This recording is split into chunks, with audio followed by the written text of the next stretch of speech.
friend, Nancy Krygowski. And Nancy Krygowski and I met years and years ago in Nebraska. Her first book, Velocity, has on its cover a picture of Carhenge, which is in Alliance, Nebraska. And we had the good fortune to travel there together. I have adored Nancy's work for years, and I am so thrilled to be reading with her, and I am incredibly excited to be reading with her today, the day after the official launch of her new collection, The Woman in the Corner, which she literally did her virtual launch last night. And so I'm so grateful that you could get up this morning and be with us to read again and just a little bit more about Nancy. So Nancy Krygowski is the author of Velocity, which was the winner of the 2006 Agnes Lynch Starlet Prize. This new book, The Woman in the Corner, they both are from the University of Pittsburgh Press. And it goes without saying, folks, that those of you with us today, I really urge you to consider purchasing books if you have the resources of our readers today to help the readers out and their presses and your bookstores. In addition to being the exquisite poet that I know Nancy to be, she is also an English as a second language instructor at a nonprofit and teaches in Carlow University's Mad Woman in the Attic writing workshops in Pittsburgh, where our reading today is originating. I'm almost gonna tear up myself. My unbelievable joy to be with you here, Nancy, today to help celebrate your new book. To Edward, and here's the thing with Edward ODwyer. I would not. She's back. She's great, back. Great. Okay, folks, you've heard the introduction. Nancy did not get to hear the introduction. You were only gone a moment in between my introduction of you. I did mention Nebraska. I did mention Carhenge. I did mention your exquisite books. And it's a joy to have, and I said I was about to cry with joy at having you with us. So I'm so looking forward to hearing you. You should have just cried for a while. Yes. So please welcome to our virtual stage, originating here from Pittsburgh, Nancy Krygowski. Thank you, Sandy. Thank you, Dawn. Thank you, Ed. So that was crazy. Like my computer just froze up and died. So we found another computer and here we go. So thanks for the introduction that I got to hear part of. I wanted to say, so last night was my official launch of this new book, and it was a hard week preparing for these readings. It was hard because it was hard to imagine why my poems mattered in this time. And last night I went into my launch reading not feeling great, to be honest, but I got to listen to some other poets, and it occurred to me that, and I said this then, I'll say it again, that what poetry has done is it does give us a space to slow down, to pause and think, and for me to really think about what our hearts are doing and what maybe we haven't let our hearts do. So yeah, so anyways, so that's what I'm thinking. I hope that you can figure out for yourselves what this stuff can do for us now. Okay, so I'm gonna read some poems. I'm going to start with the first book in the poem. So there's a bunch of question poems in this book, and this one is the first poem. It's called How Old Are You? Some Mondays, I unstack old bills, look for signs. I don't care what sports team wins. Since I started playing Scrabble, words make less sense. Which makes me wish for the old days, even if that means I'm old. If this were the 80s, I'd be stamping letters or kissing in ways I've forgotten. I'm still impossibly romantic. I watch young women's asses roam their way to parked cars as they look at tiny screens. Buildings may explode.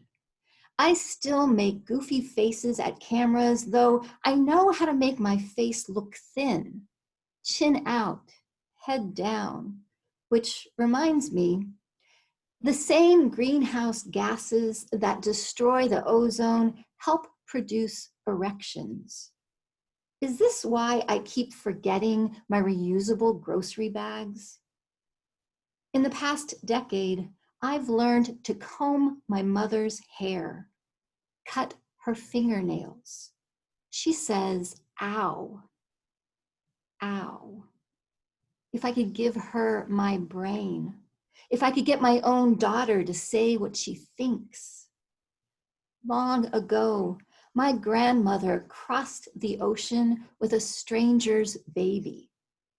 As the ship was leaving, a woman said, "Can you hold him for a second, please?" Then walked away. Sometimes what happens in outer space is less puzzling than what happened yesterday.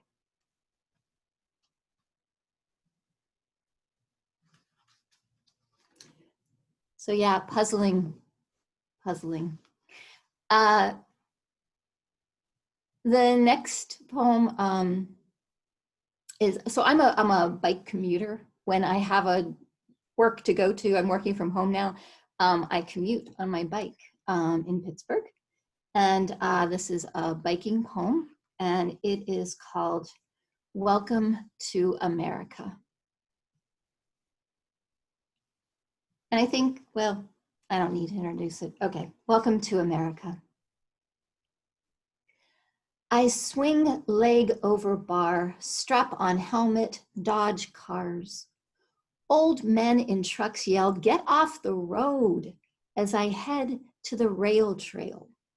Round the corner into boys huddled on BMXs, not moving while I'm zooming, so I ring my girly bell. Two scatter. One yells, "What's the problem, lady?" And suddenly, I'm the girl I always wanted to be. Don't block the path, dude. Not sure why dude comes out of my mouth. We weren't, he says, which makes this moment about truth. Yes, you were. It's a free world, he says. No, it isn't. Someone could get hurt. Shut the fuck up, he says. This dirt-haired boy is every boy who ignored me, cheated off my tests, made fun of my breasts. Though I could be his young grandmother, but who is using sense? Listen, little shit, you can't talk to me like this, though clearly he can. He tugs at his shorts, suck my dick, starts pulling it out. Why am I scared? My heart's packed tight with anger and love.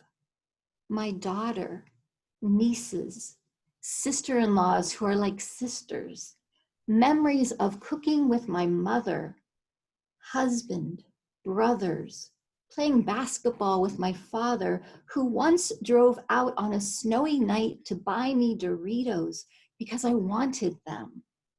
I love my job, my small brick house, cats and dogs.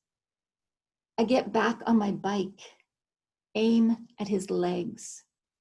You mean suck your little dick, index finger and thumb marking an inch. His friends laugh.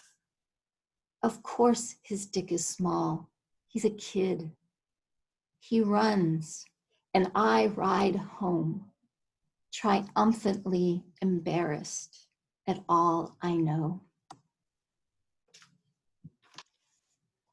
I am sorry to report that that is a sad story. But I think it says something about violence. So the next poem is, I think, a poem that says something about what we are willing to do or not willing to do. And once again, I think it's a poem that's sort of testing the idea of our heart's ability to open. So this poem is called Mother's Day. And it might be the very first time I'm reading this poem out. Mother's Day. I'm sure the saved bird is now dead. Nest blown from the eaves, and me afraid to write it. See the feather naked, unflying wings. Birds I normally protect. Tie blue flapping bags to deck post to scare away hungry cats. After the falling, I refused to check. Listened to the mother's off-kilter calls. Mother instinct, a call in my stomach that perched in my stomach as I pulled at cuticles, dried hard as seeds. When the trees silenced, I asked my husband to turn over the tangle of nest. One baby bird alive, beak open wider than its head, two others dead. Wouldn't a true mother have rushed to save, hoped the best? I'd turned toward sadness and turned again as he twigged the loose-skinned body, placed its neediness back in.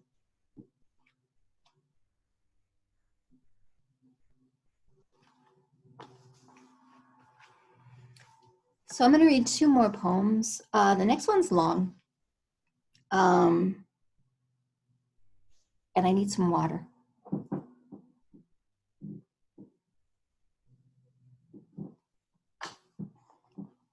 So this has a long title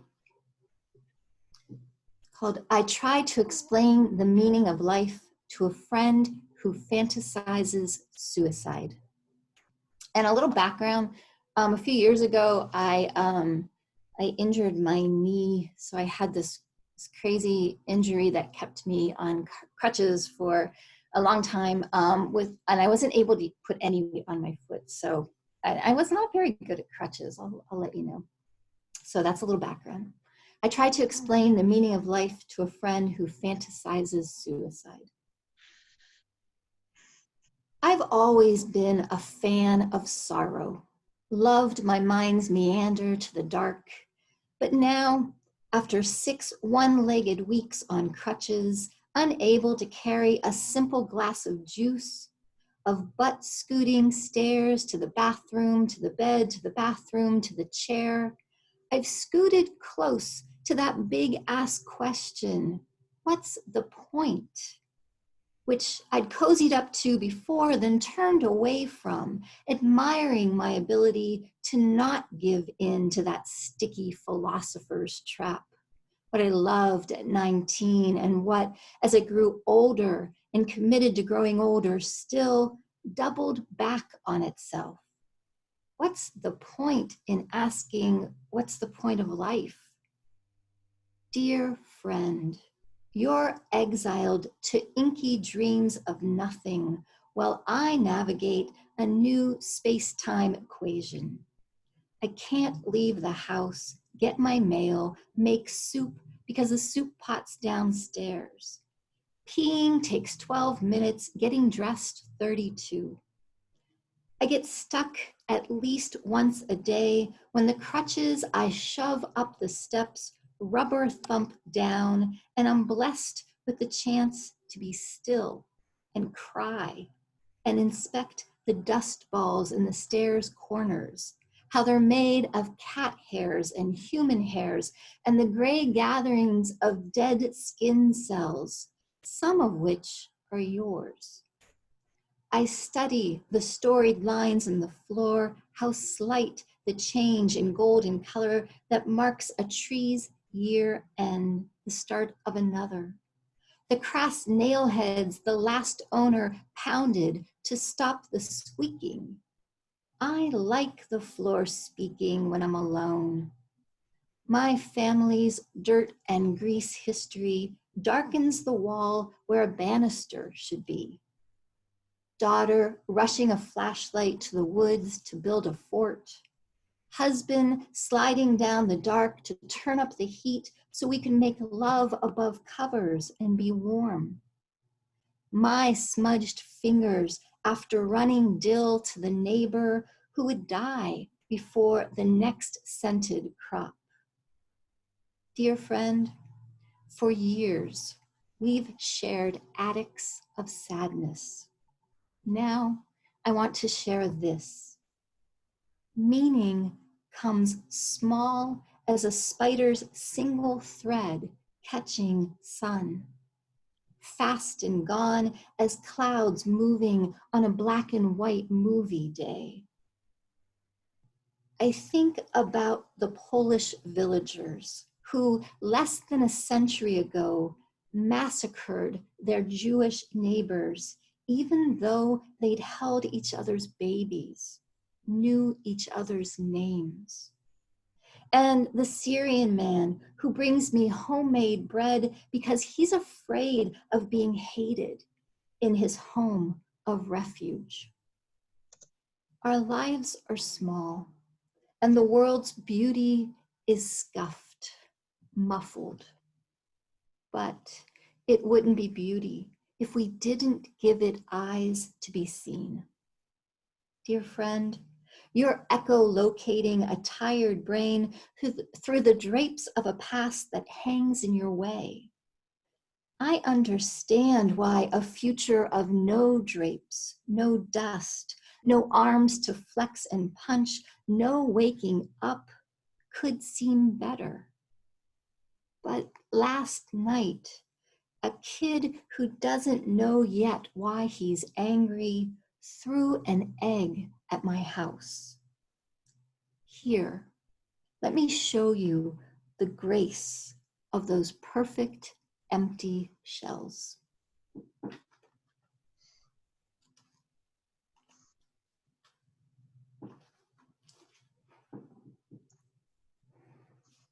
Thank you, thank you. Okay, and this is my last poem, and one thing I said last night is that poems also give us the chance to think about love. And that might sound corny, and like, I'm okay with corny. I'm totally okay with corny. So I'm gonna end on a love poem. This poem is called Love Poem with Centrifugal Force. I know you can't judge a person's heart by how they drive, but the man in the Mazda who skirts the crossing guard's outstretched arms is saddled, I imagine, with dust in his chest. Fibers that clog a dryer's lint catcher until fingernails peel them out. Or maybe his heart's a fossiled rock, so condensed, so taken over with skeleton's footprints, it's all he can do to get in the car, turn the key.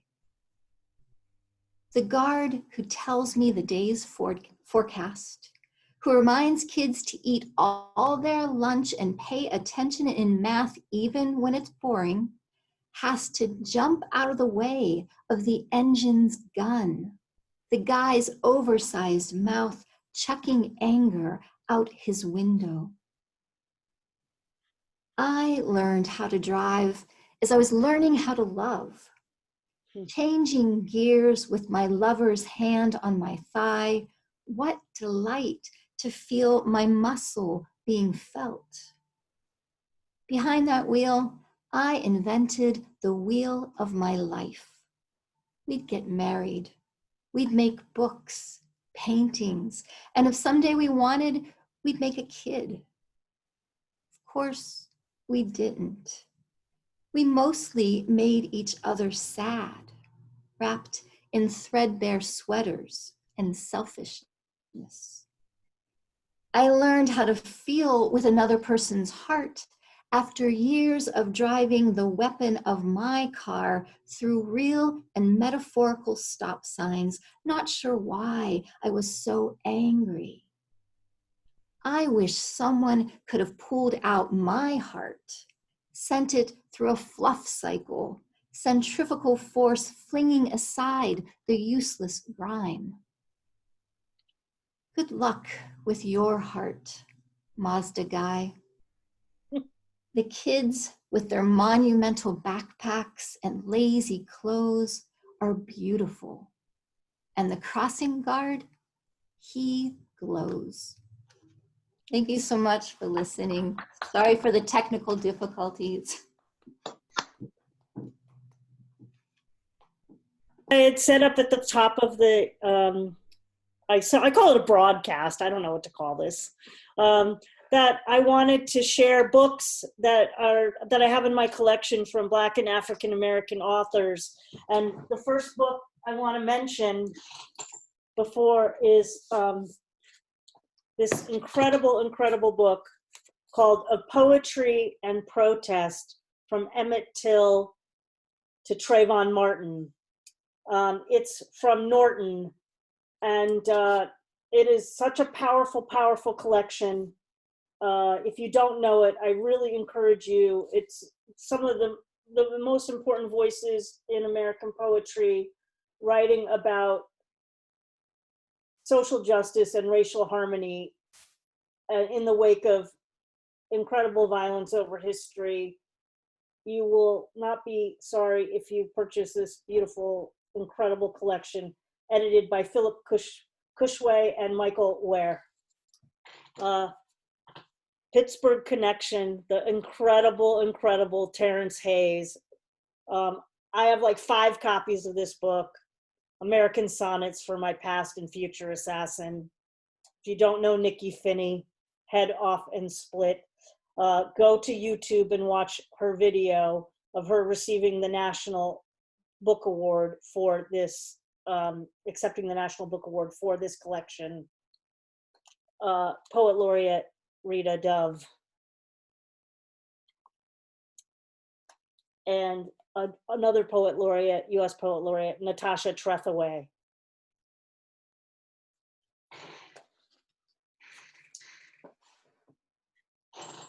I'll show some more in between after we hear from our next reader, who is Edward ODwyer, joining us from Limerick, Ireland. It is safe to say that I would not be with you here today if it were not for meeting Edward ODwyer at the Buttery on a night in July of 2016.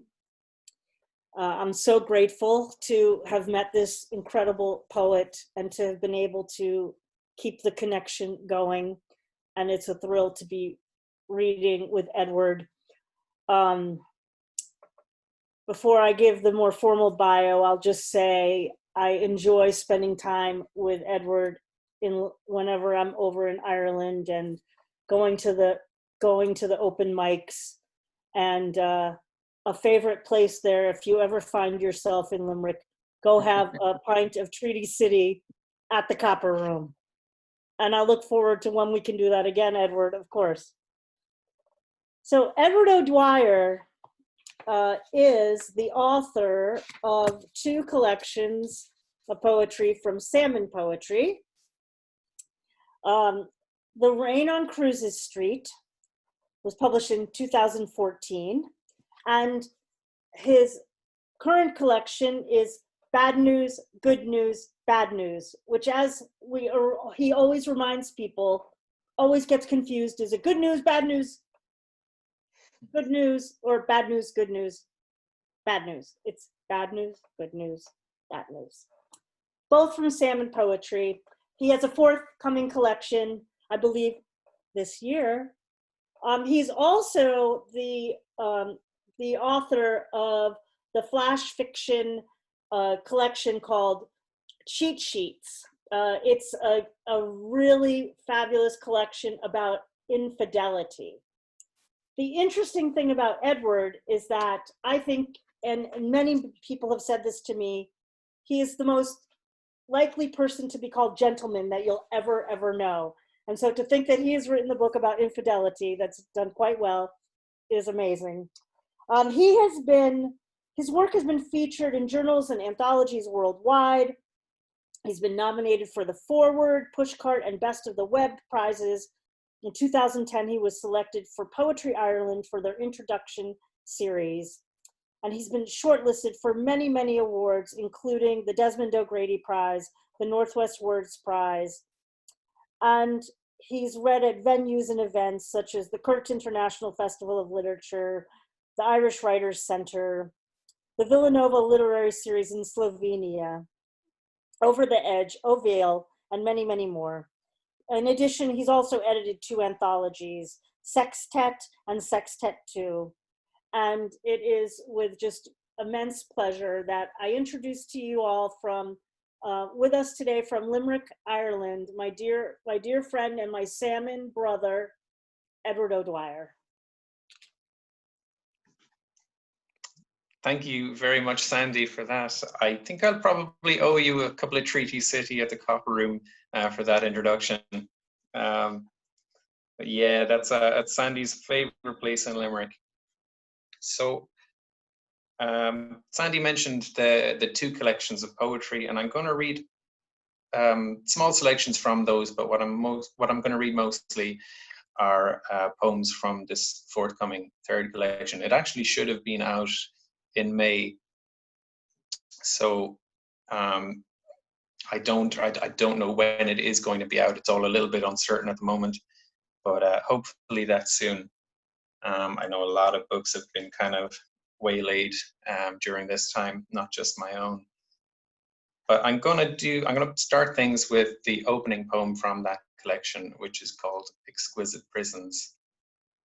It's a kind of a playful sort of poem. It's one of those poems that knows it's the opening poem of a collection. And it's called Notes from the Author.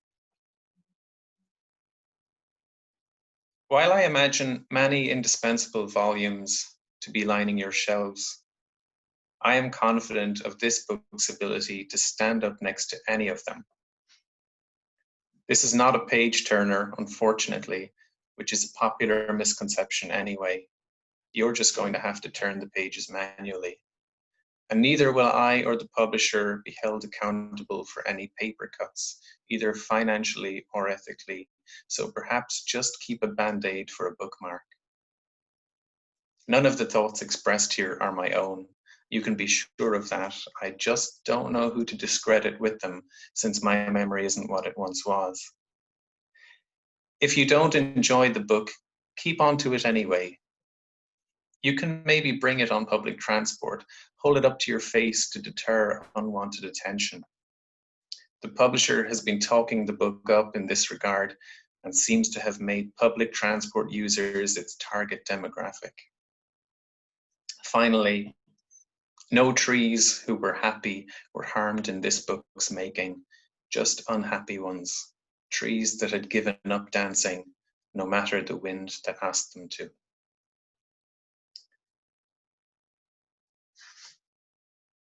So, since I'm coming to you from Limerick, Ireland, and maybe quite a few people listening have never even heard of Limerick Ireland, and that's absolutely fine, but I thought I'd share a little piece of Limerick with you. During this time, we're all kind of confined in our movements anyway, but so this piece of Limerick just happens to be right outside my door, which is great. And it's the opening poem from my first collection, The Rain on Cruises Street. The name of the poem is Just by Chance. This is the place we have been coming to since. This is the hour, and yet, just by chance that the stars were out that first night, and their light, just by chance, glittering on the Shannon's lurching surface. A near full moon suspended over the centre of Thomond Bridge, just by chance where we were stood on the quay. And just by chance it was the most brittle silence with which we had no words to shatter. Did I think to remove my coat and place it over your shoulders, brushed your neck with my fingers just by chance of how they shook. Then surely it was just by chance of the way of the tide that a pair of swans came floating out from the bridge's far side towards us. And so I learned that swans mate for life just by chance. You'd read it somewhere once, but couldn't remember where.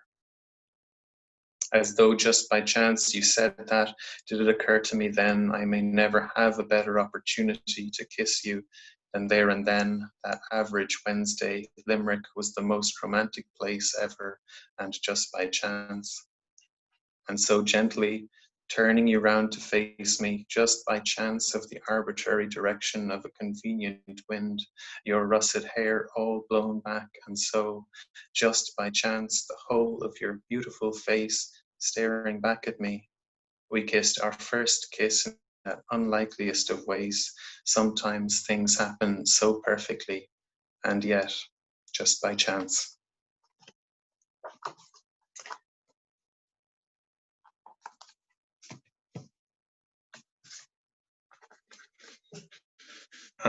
So I'm going to switch to bad news, good news, bad news now for two poems.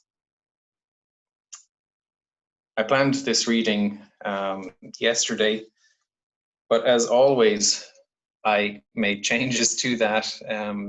So I want to read this poem today. It's a poem I don't really read, well, often. I haven't done it in a long time, but it made somebody cry on Twitter today, this poem. So cry in a nice way.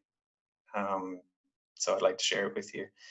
I guess it's about missing somebody. It's about distance coming between people, and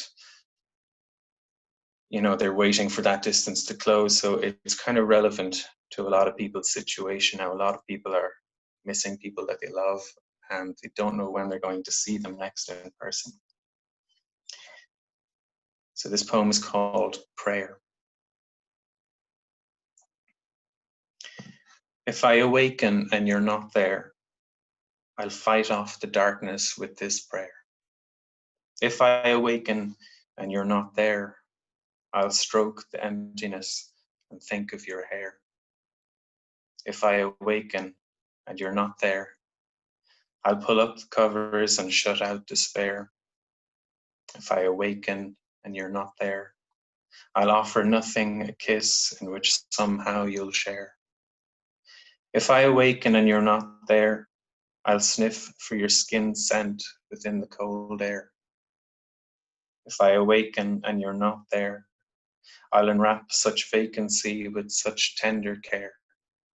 If I awaken and you're not there, I'll thank loneliness for the love we share.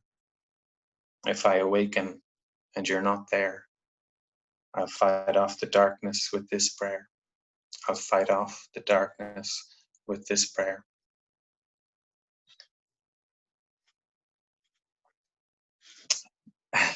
So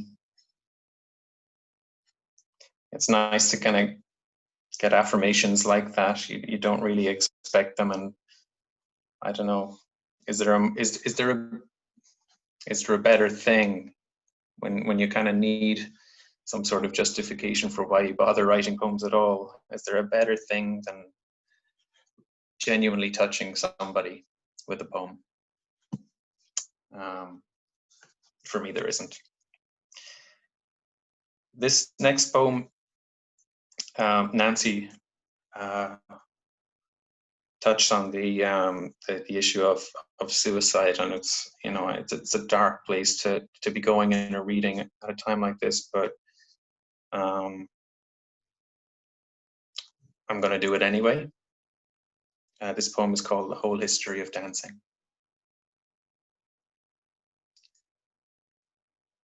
When Mikey did it, we all went into grief. After some time, we left grief. Like grief was a classroom where we'd taken a course, listened to our own saturnine thoughts, recounted memories, and received a certificate for doing so. We left, all but you. You seemed only to become more philosophic at first, nothing more, so we didn't worry, because we were all allowed to be somewhat changed for the ground having run out beneath his Nissan's wheels that day. We will all have thought morbid things, imagined ghastly things, how the car might have hung gracefully in the air for a moment, for instance, in the manner of a gull before its fast drop, the Atlantic swallowing it up and licking its salty lips. You were losing the grip of yourself in small, gradual increments, we agreed. All the laddishness was draining out of you, we could see, the smiling rogue, the chancer. You'd still come out for a night on the town, of course, but with each pint we thought might draw you back to yourself, you only seemed more unreachable. Your head bowed, standing on the edges of dance floors, all the girls at last able to move unimpeded by your groping hands, the swing of your pelvis, the inquiring rub of your groin on them. We waited and we hoped, and then the day came, and we were failures. You'd spent ages trying to slip quietly out of existence by the time you slipped your head through a hangman's loop and leapt. And all that time, we'd been an audience, waiting instead of catching you, hoping instead of cutting the rope. And here we are now, thinking of the snap when the slack ran out, and imagining the dance your body must have danced, the loneliest in the whole history of dancing.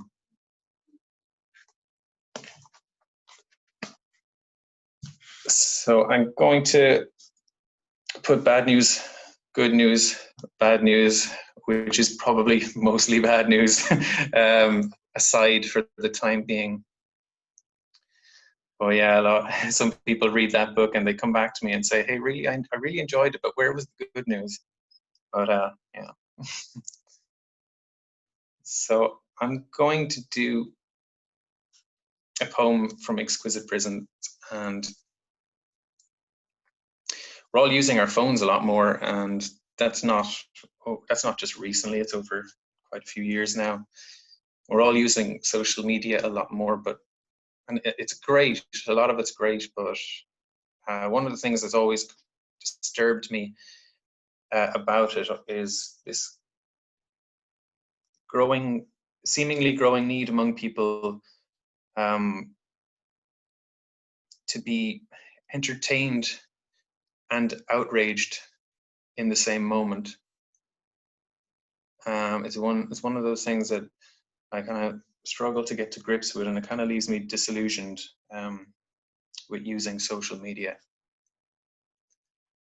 So I wrote this poem as a bit of a response to that. It's called An Act of Fatherhood. It starts with a beautiful and heartwarming image. A man holds his infant child to his chest, bobs and rocks the child there gently, rhythmically. No one would doubt that this was soothing. The sun is shining and the caretakers have done a wonderful job in getting the park looking so well for the summer months ahead. He is only one of many out with a baby. There are also many with dogs, and many sprawled on blankets reading books, and many on benches eating packed lunches. When he begins to toss the infant ever so slightly into the air, it appears that it should be less soothing. But still no tears come and indicate distress. Soon, as his throes build gradually in force until his baby is flying several feet up into the air, there is a crowd forming around the scene. He expertly tosses his child higher and higher, and just as expertly catches it on its way down. He doesn't seem to notice the crowd forming at all, just carries on obliviously in this act of fatherhood. Dozens of mobile phones are held aloft, taking pictures, recording videos, the possibility of something that might go viral on the internet. He could very well be an Olympic gold medalist at the shot put or hammer toss. So impressive is the strength with which he is able to fling his baby towards the sky and then catch it again as gravity sends it hurtling back down. By all appearances, the baby is still soothed, no wails of discomfort or fear leaving its lips, though it must be reaching as high as 20 feet. By this point, it seems, everyone in the park has joined the vast circle around him and his baby. When he miscalculates ever so slightly, missing the catch, he looks immediately horrified, devastated. Everyone around has heard the sickening thud of baby hitting concrete, seen the little bounce before falling still, a mess of small limbs. He kneels down, panic-stricken, tends to the bundle while the crowd watches on, collectively paralyzed, seemingly unable to believe what has happened is real. All the while their hands still in the air and their videos still recording. As red liquid moves slowly outwards from the baby, covering the surrounding concrete, several bodies slump to the ground, losing consciousness, while one woman ejects a stream of projectile vomit into the grass. At this, the infant's father gets back to his feet, turns to face the crowd with a wave and a smile, takes a deep bow, and another, and another, and another, the four main compass points. Then he scoops up his blood-soaked child and begins waving its inanimate hand in gratitude towards the audience.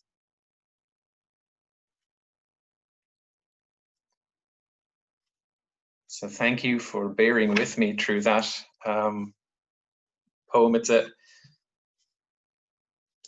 probably a bit disturbing for you to hear that. I mean, some people don't really. Some people, it takes them a while to realize that before that it is fake, that it's not a real baby. But that's the idea, isn't it? So I'm going to finish with a poem called "The Ghosts Next Door," and it's another one from Exquisite Prisons. And thank you so much to Don for hosting and organizing all of this, and for Sandy and her work, and congratulations to Nancy on her new book. And it's a pleasure to read with you, Nancy. And thanks to everybody who's listening. So this is "The Ghosts Next Door." They are at it again, the ghosts next door. They are having loud, devil-may-care sex. There is nobody living in the house next door. An estate agent comes by from time to time, some upkeep, straightening the sign out front. The lights are always switched off in there. We've tried banging on the walls, shouting out for some quiet, but the ghosts ignore us.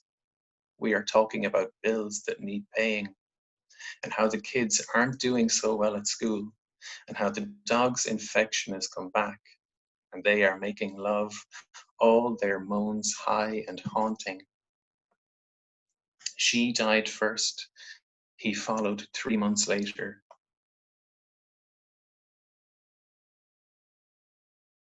Those were 3 months silence, as though he was just sitting and waiting. Immediately after, it began, the sex. Every night we hear them at it, insatiable. We don't have sex anymore, with neither the time nor the energy. We are too worried, frustrated, anxious, regretful. We are insecure. Instead, we try to get some sleep before work. We lay in our bed, our bodies separated, and we listen to the ghosts next door, and we wonder how living has come to this. Great. Thank you. Thank you, Edward ODwyer from Limerick. I've had the joy to be there, and just so you can see a little, I have a postcard from 1907 of the Limerick railway station, Colbert Station. I've been there many times. Wow. Yeah. Thank you.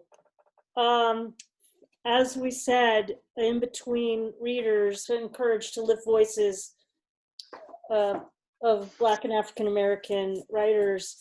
And I'm going to just put it up again because it's such an incredible collection of poetry and protest, from Emmett Till to Trayvon Martin from Norton. You've never read Sister Outsider by Audre Lorde. Her essay, Poetry is Not a Luxury, is a critical read. And if you love art, this is an amazing anthology, Bearden's Odyssey, all African-American contributors responding to the artist Bearden, to Ramar Bearden's work. It's a really, really beautiful collection from Northwestern Press. And Gary Copeland Lilly, who is a poet from Washington State via New Orleans. He's read on our Cultivating Voices live open mic. One of my favorite poets, Carl Phillips. Oh, if you do not know Carl Phillips' work. And I'm going to end, of course, with Jericho Brown's book, The Tradition. So please support our writers of color, our poets of color, their voices, their lives matter, their poetry matters. I think Edward is going to introduce our next poet. Yes, I am. So our next poet is the irrepressible Sandy Yannone. And what I would like to say about Sandy, I'll reiterate that it was, or reciprocate that it was an absolutely huge pleasure to meet Sandy when I did in July, I think it was, in 2016, at the Buttery, and it was just by chance. So yeah, it's kind of, well, she's hugely interested. Sandy is hugely interested in the Titanic, so she visits Cove, and she ended up in Limerick from Cove, and heard about this poetry reading from her friend Jim Burke. But it was kind of the beginning of a great relationship between Sandy and the poetry community of Limerick, and that relationship still thrives. And I've no doubt that Sandy has these kind of poetic relationships with maybe lots of places and lots of poetry communities, because, and this is one of the most important things, Sandy promotes poetry tirelessly, and she loves poetry. She loves poetry maybe more than anybody else I know. But yeah, aside from her own wonderful poetry and her book, Boats for Women, and all the other books she's going to produce or has produced, she spends so much time promoting other people's poetry and bigging up their work, and we're all very, very grateful for that. So I'm thrilled that we have the same publisher, and I'm thrilled that I was able to play a small part in them meeting. And so yeah, without any further ado, I'd like to hear those poems. I'm sure everybody would love to hear those poems. So Sandy, I know. Thank you. It was no small part, trust me. I like to share with folks that my collection, Boats for Women, took 21 years to publication. And I like to share that with people. So those of you who are sending your work out, stay true to the journey of your words and your voice. Your voices matter. I don't know any other way to say that. Thank you, Edward. I know a lot of people who love poetry as much as I do, which is why we get to come together so many times around poetry in the places that I've been able to meet people. Thank you for that introduction. Thank you for being here, Edward, Nancy, Don, and thanks to our audience here joining us live. I've got a few poems and then we'll head to the open mic, which I'm really excited for. I'm going to start with a poem that appeared in the last issue of Poetry Ireland Review that Evan Boland was the editor of. And I'm pretty sure that every single person watching knows who Evan Boland is. And mourned her passing. This poem was a poem that I wrote for Lucy Brock-Broido, who is a poet who grew up in Pittsburgh. So I wanted to start out with this poem in homage to Ireland and Pittsburgh. It's called Gratitude Workshop, Notebook number 12, 1991, for Lucy Brock-Broido, 1956 to 2018. She said, "Poetry is about demons and to trust the interior of ice. I ruminate over all the advice we must endure in this world, a precarious stack of dishes at the edge of the sink, or a game of midnight freeze tag in a field of no moon." She said, "Don't apologize. Don't explain. If 14 fish swim past, what does the 15th look like? The darkest hour of the recurring bruise." She said, "Court tension and risk. They don't exchange names. They don't even shake greasy hands. About doubt, it's terminal, more than a blessing. Forgiveness is another night of testimony. How is it you remain unmarried? I told myself it was the mattress. I had a bed. I did not lie. I find fire delectable and can sleep." She said, "Be careful not to be too good." So I pretend to fidget with some anger, in simplicity, the simple. Let the day bear out its breakdown of horoscopes like coins that disappear into the glass face of a parking meter. All description must be revelation. I can forgive only the first gray hair. And in response to my longing, I burn the toast. So a little bit of context for that poem. I've started to dig into my old journals, and my notebook number 12, which I was the first one I pulled out, happened to be the notebook where I found lines of things that Lucy Brock-Broido had said about poetry from a workshop I had taken with her in 1991. And I had been really I had been really devastated at her death and finding a way to pay homage. And so I knitted lines from that, of my own abandoned poems, and those things that she said about poetry into that poem that was in the Poetry Ireland review. My reading today seems to be a little elegiacal, and it makes sense given the times that we're in.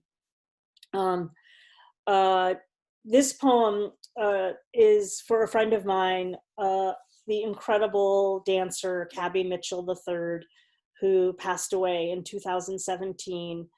He was a colleague of mine at the college where I teach. I love him so much. And he was the first African-American ballet dancer in the Pacific Northwest Ballet Company, and he had danced all over the world.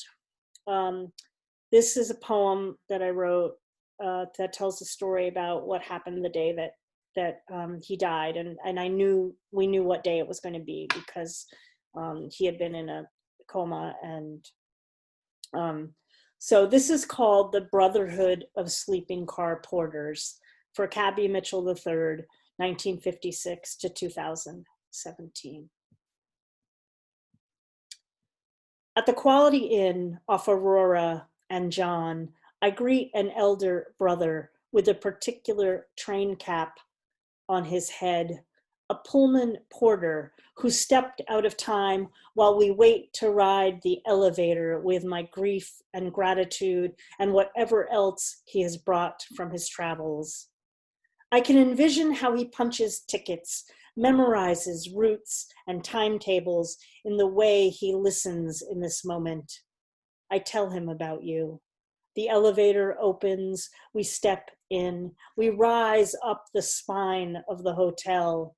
And even though it's just the Quality Inn, nothing ornate or special or flashy, I think about how this unadorned Seattle box might transform into Charlie's great glass elevator and take me to the highest floor of the sky just to be with you a bit longer, knowing I would need to return, and not entirely sure why the divine chose this timetable at this appointed hour, on this day, nestled inside this week, tucked inside this year in this crazed century. Cabby, at the Primo Grill 2 weeks ago, on my last night before leaving for Limerick, we flirted at the bar with disaster, you reluctantly, when I suggested that I might not see you again if fate would choose to take me away. You, wide-eyed, incredulous, almost scolding me for even suggesting such a possibility. So I returned, and now you are gone. Strange. It will take the rest of my strange life to get used to this strangeness, like meeting a train porter in front of a modest Quality Inn elevator who steps off on my floor and leads me down the hall to his hotel room door, stands there with me for half an hour reciting from John 1, imploring me to consider how I am here and that you are now everywhere as you always have been with your moonlit eyes and incandescent smile. He stands there, no stranger to me than a stranger I feel ready to know, like the first time I met you after 9/11, while we ate a catered chicken lunch from the Southern kitchen. Your hospitality that day never lost to me after all these years.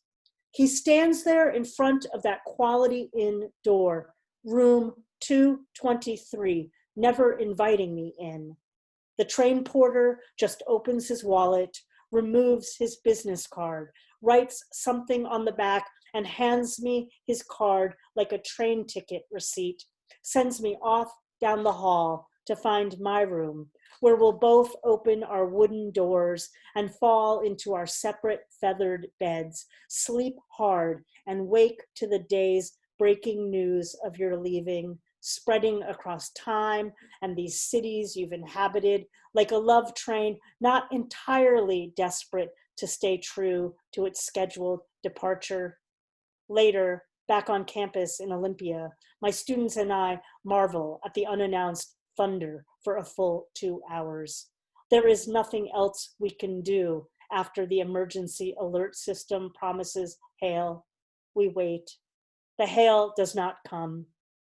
They turn in their reflections for the week, slightly disappointed. They leave.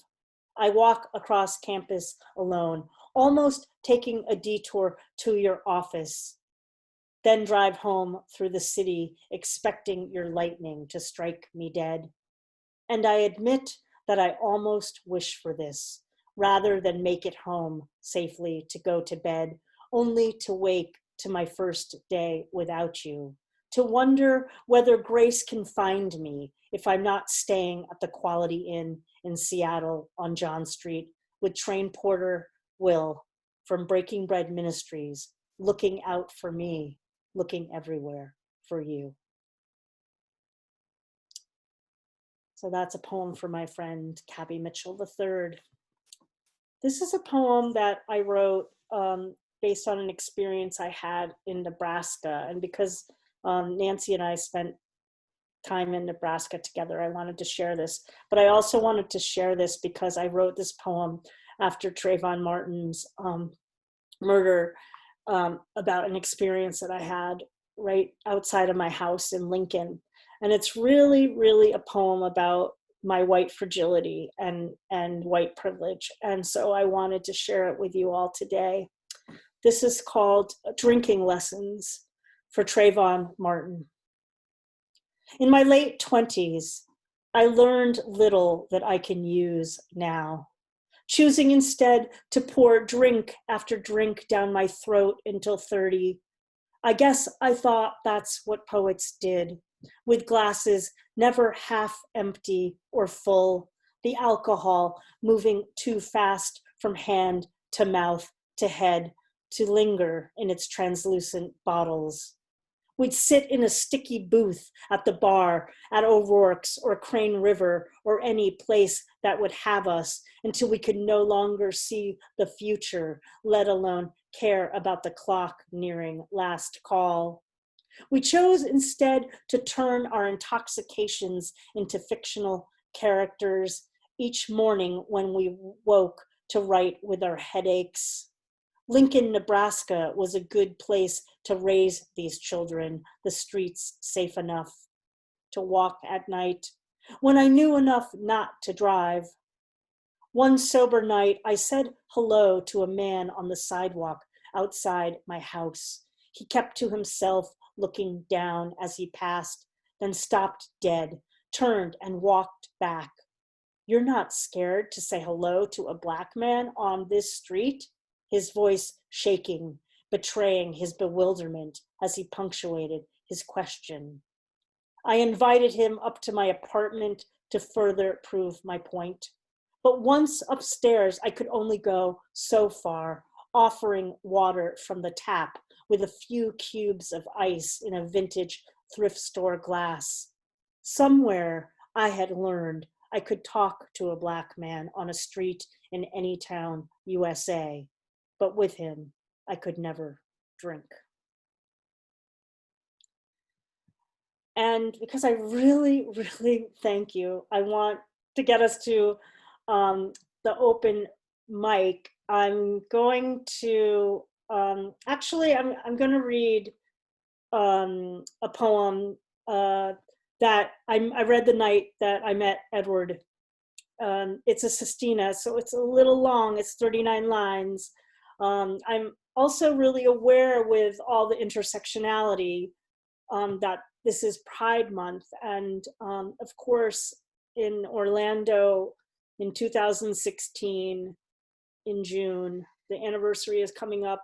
It's just a week away. We lost many, many people of color, QPOC folks. And this poem was a poem I wrote right after the massacre there. So I just want to give you a little bit of a a warning about that it takes us into the nightclub. This is called Requiem for Orlando. I am struggling now to comprehend my pulse, how I still have one, when all the opportunities I've had to die by my own hands with too many drinks downed in bars, then driving while I waited to become my uncloseted self. And now I have nothing to do but pulse with crackling rage while I raise an empty glass, mourning the fact that you, Orlando, lost so many hearts, lips, and hands, all wanting to give back something to the other hearts that beat like hell on that dance floor before the clock struck 1. You, alive. You, raising your drinks to the glassy air. You, raising your brown Orlando hands to the heavens in the heat of your last night at Pulse. And of course, you don't know this. Don't know that death is waiting around the corner like a drunk in a car as you wait for last call. Your early morning heart drums faster to keep perfect time with its perfect pulse as it moves closer to each body on the dance floor, to the one you will leave this world with tonight, with your hands locked tight, pressing each other's calloused palms, your glassy eyes looking forward to the next time you raise them like a glass. Clutch them in the grace of everything that the body waits to release when it releases itself from the tenuous grip of hands in the act. And doesn't your Orlando always resemble the heart? Restless, resilient, eager to demonstrate how it is one with the divine, how it yearns to live from within its own pulse. And now I am pondering the woman who sat next to me, my pulse quickening on my porch steps before we kissed, then shuffled our hearts back into the deck to hide in the shadows of the one true thing I know that I have been waiting to discover with another. And now all the crushed glasses resemble diamonds on the dance floor, and a pair of smeared sunglasses rests on the floor of the massacre's aftermath, inside and outside of Pulse. Orlando, the world will wake up Sunday morning with news of your murdered hearts. And in the 5th stanza, I've dropped a line in shock. My hands go cold from grief. I don't know if I can spare to wait for the one who could be the one, while everyone in Orlando is one dance step away from their hearts shattering, like blown glass floats that hands once held precious, waiting for love to pulse. Yes, pulse. And still, I have one. I met someone that night in Limerick, ironically, and Edward probably doesn't know this story because I don't actually share this, who had been in Orlando the night before and had responded, and was a first responder the next day, had been dancing at the Pulse nightclub, and to be in Limerick and meet a person who had been there, again, just by chance. I don't know, there are no accidents, my friends, I think. I'm going to end with the title poem to my debut collection, Boats for Women, which, as Edward said, is in part about my obsession with the Titanic and many other things. Thank you so much, everyone, for being with us today. And we went a little long with our reading because we interspersed those books for you all. So I hope you'll understand that it was okay. I hope it was okay that we went a little long on the reading to allow us to lift those voices. And thank you all for being here. I'm looking forward to hearing from some of you after this poem. This is Boats for Women. Yes, the boat sank. Yes, it broke in two like a stereotypical heart before it plummeted to depths no one could measure. until technology caught up 70 years later and looked its ancestor in the face. Yes is the way the years oxidize the steel, and yes wipes the name Titanic off the bow. Yes are the lifeboats, the davits, the call for women and children first. Yes are the men who cry from the decks. Sometimes when I kiss her, I am leaving a yes on her lips to let her know I will go down with this ship. Sometimes when she whispers, yes, we are staying on board. But there is always room in the lifeboats for 2 more women. Yes is the fact that if we were alive on that night, we would have lived. Thank you so much, everyone.